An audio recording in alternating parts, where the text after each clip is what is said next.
If you like My Funeral Home Stories and want to listen commercial-free, go to myfuneralhomestories.com and get Collection 1. That's seasons 1 through 3 plus an exclusive 45-minute journal entry for $8. Please consider going commercial-free. This is the best way to support My Funeral Home Stories, and it's also the best way to listen. It feels like the audiobook I want you to hear without a bunch of stupid commercials. I hate that you have to fast forward through commercials to listen to My Funeral Home Stories, but it's a necessary evil. I just want to write stories about dead people. So go to myfuneralhomestories.com and get all 17 of my fucked up stories, plus that shotgun suicide highway pileup of a 45-minute epilogue for $8. All this money goes back to me, the creator, not a third party. You have no idea how much this actually helps. Anyway, enjoy this episode. The following account is real.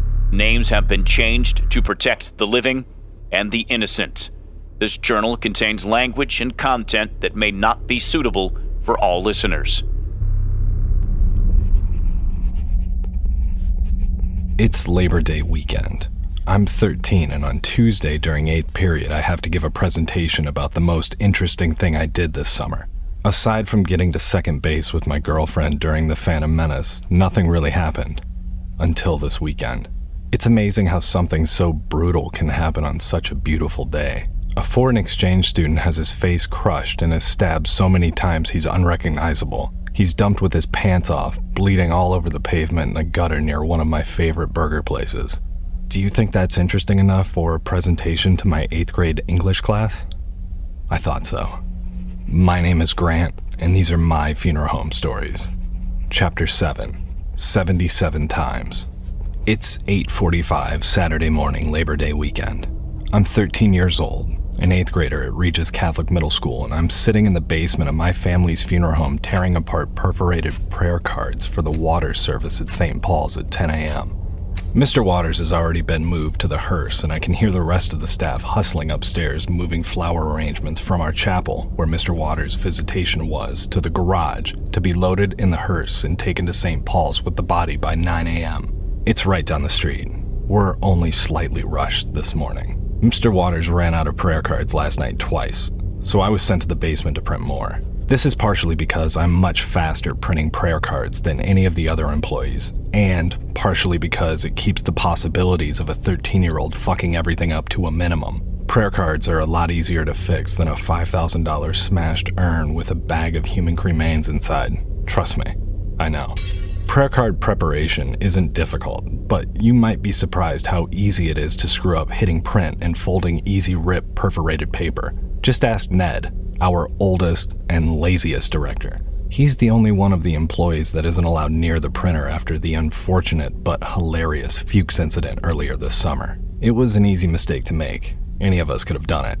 The H and K keys are pretty close on the keyboard, but Ned should have proofread before printing 100 memorial folders for Elaine Fox. I thought it was hilarious. My dad, on the other hand, wasn't as tickled. I'm about 3/4 of the way through the new batch of 100 prayer cards I printed. Fold, rip, stack. Just the sort of thing I imagined myself doing Saturday morning, Labor Day weekend. My girlfriend, Amanda Wyatt, a 15-year-old freshman at Southside High School, is on her way to the dunes with her family. I couldn't go because of the water service. Apparently the family asked about me by name, so my dad thought it would be a good idea to have my familiar and friendly face around to help ease the Waters' grief. Thanks for fucking up my Labor Day weekend plans with Amanda Wyatt, Mr. Waters. Fun fact about Amanda Wyatt, she let me put my hand up her shirt in the back row of a Tuesday night screening of Star Wars: The Phantom Menace. Critically, I wasn't crazy about the film, but the overall movie-going experience that evening was exceptional. Thinking about The Phantom Menace reminded me of something important. I have to give a presentation for Mrs. Jones's class Tuesday 8th period about the most interesting thing I did this summer, and it can't be inappropriate. I got nothing. I spent the whole summer at the funeral home performing menial and mostly unimportant tasks. The shuffling continues above me as I fold the last sheet of prayer cards. When you're 13 and working at a funeral home, you're not as much useful as you are handy. You can do a lot of work day to day without making any real impact. Most of my tasks are trivial cleaning, typing and printing memorials, pulling weeds, and other forms of manual labor. Occasionally I'll have to clean a gross bodily fluid up, or I'll hang out in the operating room and assist Lindsay or Ned while they embalm. All very interesting stuff, but I think Mrs. Jones wouldn't be too happy with me describing the body's natural purging process, where any and all available holes on your body start leaking fluids of varying colors and consistencies.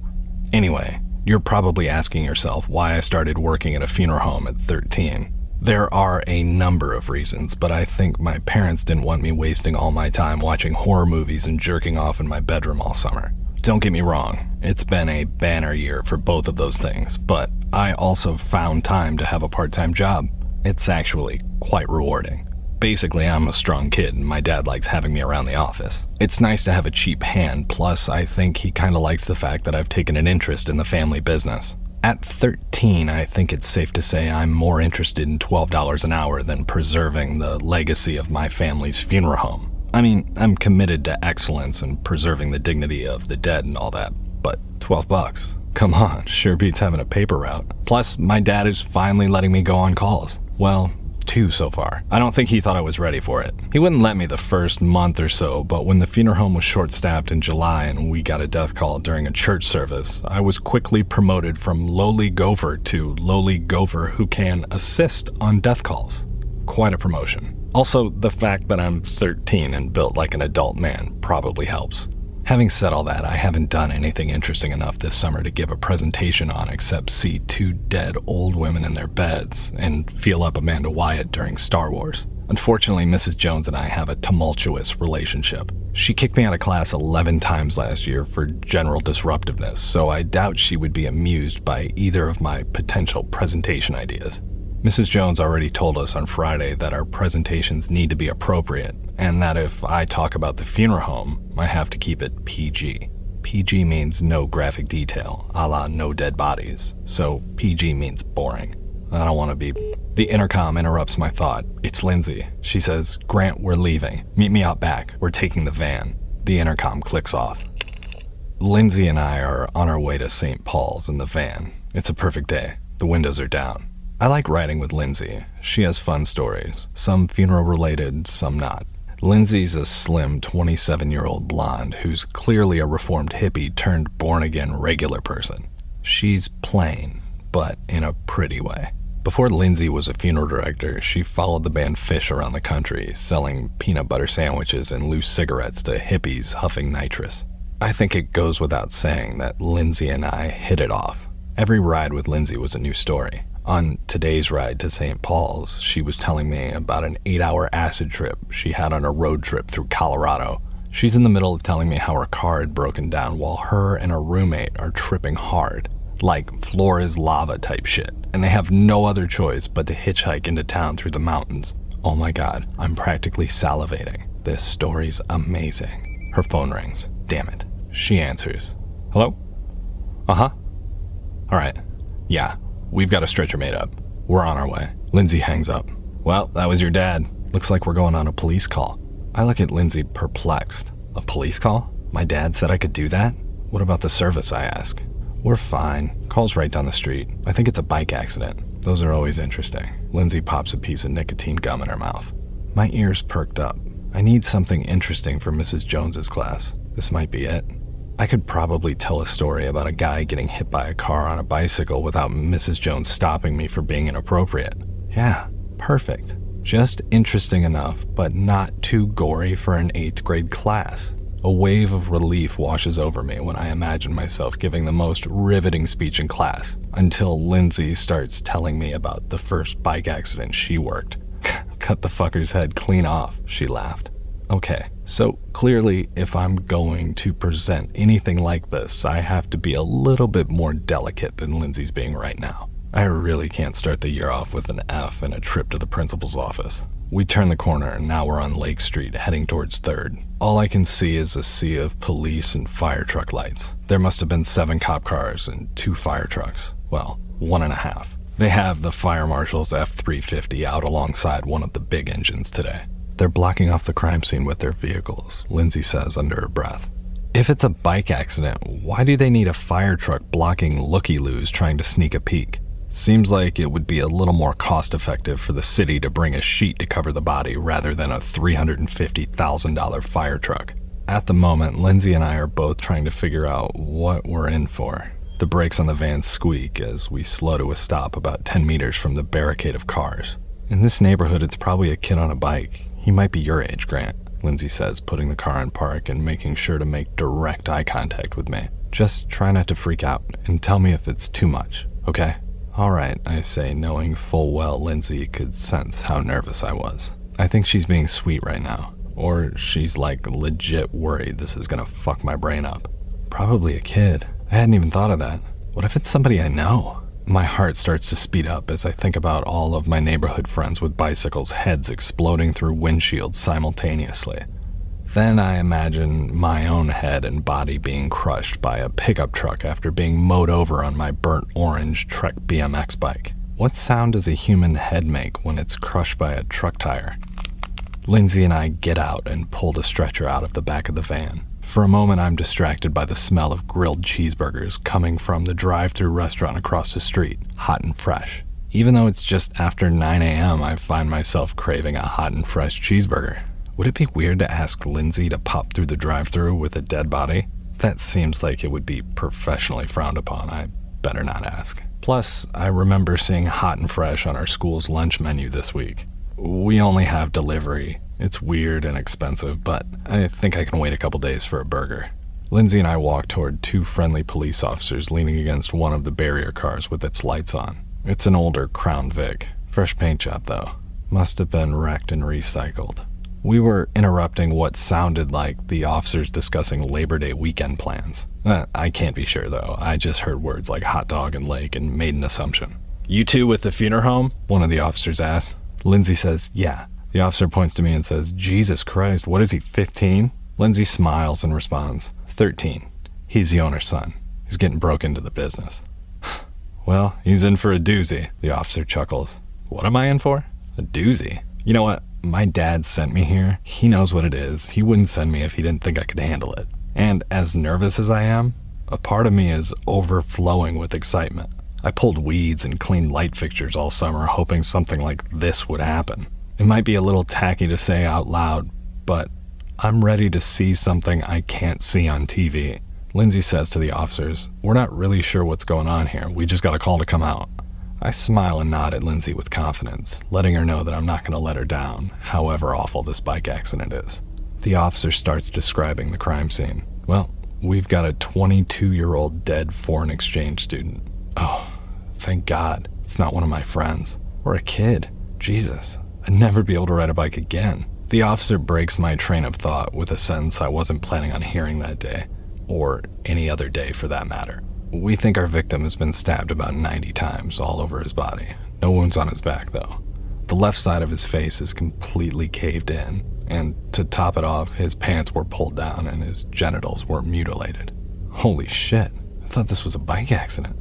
The officer continues with his information. Someone said they saw him fall out of a black 1996 Mitsubishi Lancer or a car of a similar make. Lindsay chimes in.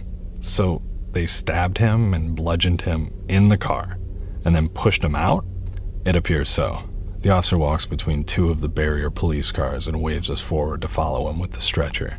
I was excited before, but I'm afraid to see what's on the other side of the police car barrier after the officer's description. But the smell of hot and fresh keeps wafting into my nostrils and takes my mind off what I'm about to do and what I'm about to see. Lindsay and I finally see what's on the other side of the police cars. The first thing I noticed was the amount of police officers that we couldn't see from the other side of the makeshift car perimeter. There must have been 7 or 8 uniformed officers and 3 or 4 detectives in slacks and blazers huddled around a body surrounded by a pool of blood. A very large pool of the deepest, prettiest red you could imagine. The color of the blood is such a striking shade, especially next to the gray pavement and the green grass on the curb. As the officers scatter upon our arrival, we see the dead body. There's no sheet, no covering. Lindsay whispers to me, "They must have just finished investigating. They haven't even covered the body up." I shrug my shoulders. I wouldn't know either way. As we wheel the stretcher deeper into the circle of cars and trucks surrounding our scene, The crowd of officers that were near the body disperse until it's just Lindsay, myself, and the officer that brought us back to the body. Everyone just vanished. It's eerily quiet now. I've been a little too busy slipping on my heavy-duty blue surgical gloves to take a look at the body.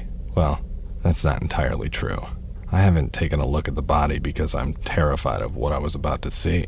I'm 13. I don't have any experience with genital mutilation, so I'm not sure how I'll respond to seeing it up close. It doesn't really sound like my cup of tea. I hope I don't faint when I get up close. I'd fall in that pool of blood. Once my gloves are on and the stretcher has been lowered, Lindsay grabs a disaster pouch and we walk closer to the body. She throws me a small wad of plastic out of her pocket and says, "Put these on. They're shoe coverings." Lindsay watches me slip them over my leather-soled Steve Madden lace-up cap toes and tells me, "You don't want to get anything on your shoes and take it home with you. Your dog will lick the blood off the soles." What? Yuck. Given the amount of blood leaking out of this man's body onto the pavement, I'm glad she brought these. I don't want my dog lapping up this guy's blood off my shoes. Carter's a good boy. He wouldn't mess with them, I think. Seeing all the blood around the body, I think to myself, how are they going to clean all this up? Surely they can't just leave it here once we take the body, right? I'm standing over the body with Lindsay now. Our feet covered in plastic are both in his blood. There's a faint chemical smell coming off the blood or the body, although it's barely cutting through the smell of the cheeseburgers, which smells less appetizing the closer I get to the body. This is my first look at our foreign exchange student friend, and this sight just about knocked me out. I exhale sharply. Lindsay looks at me concerned. I take in my surroundings. About 6 feet away from me is a medium-sized black man with designer wool pants pulled around his ankles, laying near a storm sewer on the side of Lake Street. His shoes are still on. That's creepy. Do you suppose he was dead when his pants were slit off? There's so much blood on his body and on the ground, it's difficult to tell what happened. Clearly, there are giant stab wounds and slices all over his body. The man's navy polo shirt had so many holes in it, it's impressive it stayed on while his body was being pushed out of the car. I look at the man's right hand and see stab wounds on his palms and slices on his fingers. Did he try and grab the knife? When do you suppose he gave up fighting? Was it before or after his pants were off? Inevitably, my eyes are drawn to the man's penis, or what I think is his penis. Again, there is so much blood, it's hard to make out details, but his penis definitely had deep slices in it and was barely recognizable as a human penis. Lindsay must have seen me staring in horror, trying not to imagine what it would be like to have my penis repeatedly sliced by a random stranger. She tells me to grab the man's feet. This was nice of her. Normally, veteran funeral directors make the new guy do the heavy lifting, but Lindsay could tell I was having difficulty processing the situation, so she did me a solid and took the heavier, bloodier end. Lindsay opens the disaster pouch and places it next to the body. She grabs the shoulders and starts moving the body, and finally I get a look at the man's face for the first time. My mouth must have hit the ground. I've never seen anything like this before. Sure, it's someone's face, but aside from a brow line, nose, and mouth, this man's face had more in common with a deflated basketball covered in broken teeth and ground meat. This man had the thickest, blackest coagulated blood coming out of his eyes, mouth, and however many stab wounds were in his face and head. You heard me right. This guy must have had a dozen stab wounds to his head. It's weird. You don't ever see that in movies. Everyone gets stabbed in the body. But in the real world, I can assure you, there are apparently no MPAA guidelines for knife-wielding killers. Head stabbings are a real thing. The overpowering smell of hot and fresh cheeseburgers mixed with the sight of this man's brutalized and destroyed face made me wish I was at the beach with Amanda Wyatt right now. It made me wish I was anywhere. Or maybe I'm just hungry for a cheeseburger. I don't know what I want. Lindsay says, "All right, let's move him." I grab the man's ankles. His lower legs and feet are in perfect, non-stabbed condition. This guy could be a shorts model if he wanted to. Well, if he wasn't dead. It's kind of weird that his lower legs weren't touched at all, right? The person who did this was pretty thorough, so I'm surprised he didn't shoot for full body coverage. Maybe he did, and I just can't tell. We put the body in the bag and zip it up. As we're moving the body to the stretcher, I see a firefighter in full uniform connecting a fire hose to a hydrant. Lindsay points at him and says, "They're getting ready to hose this place down." Oh, so that's what they do with all that blood. We load our body into the back of the van, get in and buckle ourselves up for our trip back to the funeral home. Wow, it's only 9:30, Lindsay says. She points across the street and says, "Hot and fresh smells pretty good. You want to take our buddy to get a burger?" She laughs. Secretly, I'm disappointed that she wasn't serious. I could really go for a burger. We found out later that weekend that our foreign exchange student was actually stabbed 77 times. The entire left side of his face was crushed by a weapon or instrument of some sort, and to top it off, the tip of his penis was cut off and his scrotum was crudely ripped open by a serrated blade. And it was all done by a complete stranger. As far as I know, they never found the person who did it. They're probably still driving around in that 96 Lancer. It's Labor Day night. I'm getting ready for bed. I'm brushing my teeth and thinking about my presentation tomorrow. I can't talk about this murder. I want to, but it's not really PG. I'd get an F for sure. Or Mrs. Jones may actually snap and stab me 78 times for telling my classmates about my weird encounter with a dead foreign exchange student right by the Hot and Fresh this weekend. I don't know what to do. It's Tuesday morning. I was awake 6 minutes before my mom came in and woke me up. The anxiety of being completely unsure of what I was going to present to my class in 8th period had me tightly wound from the jump, so when my mom came in and opened my blinds, I was a little less than pleasant. My stomach was in knots the entire ride to school. What could I talk about? Movies I saw or music I listened to over the summer? That fun trip I took to the amusement park? How about genital mutilation? Just kidding, that wouldn't go over. Mrs. Jones already hates me because of my awfulness last year, so I need to think fast, otherwise I'm going to be completely fucked for the next 180 days until high school. Since I can't tell the story from this weekend, maybe I'll just talk about what it's like working at the funeral home. Yeah, like day to day. That's interesting, right? No, it's boring.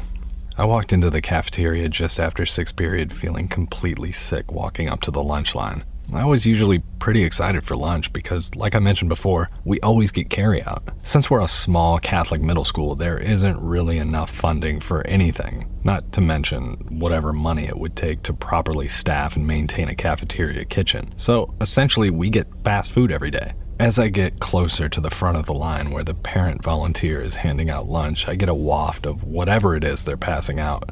It's a familiar, delicious smell. I feel my saliva glands activate and tingle, and then the foreign exchange student's crushed eye socket pops into my head for a moment. I breathe. A classmate standing in front of me turns as we're both inching our way forward in line and asks, "What are you giving your presentation on?" Before I can even open my mouth, she says, "My family and I went to the Biltmore Mansion over the summer. You know, the place where they filmed Richie Rich?" Sliding forward, barely listening, I think to myself, I'm fucked. I don't know, I sternly say to my classmate, abruptly ending her blabbering. Stupid fucking Richie Rich Mansion. I get to the front of the line and the parent volunteer of one of the 3rd grade students smiles and puts 2 double cheeseburgers in my hand. I smile and say thank you. I look down at my hands and see the Hot and Fresh logo. Immediately I see the wool pants pulled down around the foreign exchange student's ankles, his crushed face, his oozing stab wounds and mutilated penis. Suddenly I have a moment of clarity, inhaling the fumes off the cheeseburgers which loom so heavy on the crime scene this weekend. I know exactly what presentation I'm going to give today. 2 hours later, I'm sitting in 8th period. 14 of my classmates have given their presentations, 6 to go. There's nothing actually interesting being presented, of course. This girl, Annie, gave her speech about her summer with her horses. Peter talked about getting his braces off. And Debbie talked about her trip to Japan, and then like 10 people talked about what a life-changing movie Star Wars: The Phantom Menace was. I noticed each time the movie got mentioned, the fucking nerds in the class got more and more excited. I suppose I should mention that I saw the movie to curry favor with my classmates if the speech isn't going well. I wrote the words Star Wars on my left hand to remember, just in case. 6 to go, and I know I'm up next. I'm sweating. Mrs. Jones reluctantly calls my name as she's rolling her eyes. Her contempt for me is already so high. I hadn't even done anything this year, and she was already prepared for me to phone in my presentation. Mrs. Jones has no faith that I've matured or grown over the summer. But have I? Really? She tells me in front of the class that I have 3 minutes and I better not waste everyone's time. And if I did, I would be sent to the principal's office with an F.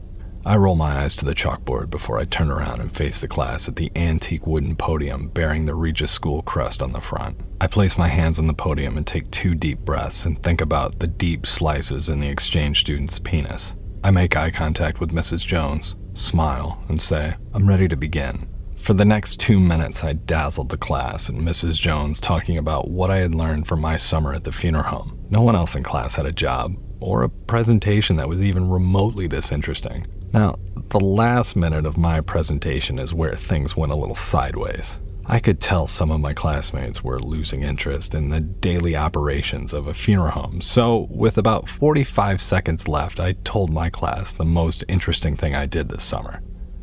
On Saturday morning, I was called out to a crime scene. A foreign exchange student from the community college was murdered and his body was left on 3rd and Lake, right across from the Hot and Fresh where we got our lunch from today. His face was crushed and he was stabbed 77 times in the body and head. Mrs. Jones crosses her arms while the rest of the students stare with their mouths agape. They're wondering where I'm going with this. I haven't crossed the inappropriate line yet, so I'll keep pushing. I take a beat and say, "The man's pants were pulled down around his ankles and his penis and testicles were severely mutilated. Everyone is just looking at me now. I thought I was killing it, but I guess everyone is just in shock. Probably should have left the genital stuff out." It's so quiet. I'm looking at the class. The class is looking at me. It's only a couple seconds, but it feels like forever. Oh no, they think I'm a weirdo. How do I get them back? I glance down at my hand. Star Wars. That's it. Mention Star Wars and win them back. Without thinking, I blurted out the first thing that came to mind. Oh! And I also felt up Amanda Wyatt in the back row of Star Wars: The Phantom Menace. There was an audible gasp in the room. Not quite the reaction I expected, considering I just name-dropped the biggest movie of the summer. Mrs. Jones didn't even say anything. She just pointed to the door. I had never seen her look that disgusted before. It was awesome. Needless to say, my father and I had a very long and at times stern discussion about what's appropriate to share about the funeral home and what isn't. I hope I learned my lesson. My name is Grant, and these are my funeral home stories. Thank you for listening to My Funeral Home Stories. If you enjoyed today's podcast, please rate and review wherever you listen. It actually helps out a lot more than you think. Be sure to follow me on social media at Pomo and Kitsch, and also check out my album, Pomo and Kitsch, Fetch. Also available on the iHeartRadio app, Spotify, or wherever you listen to music. Thanks for listening.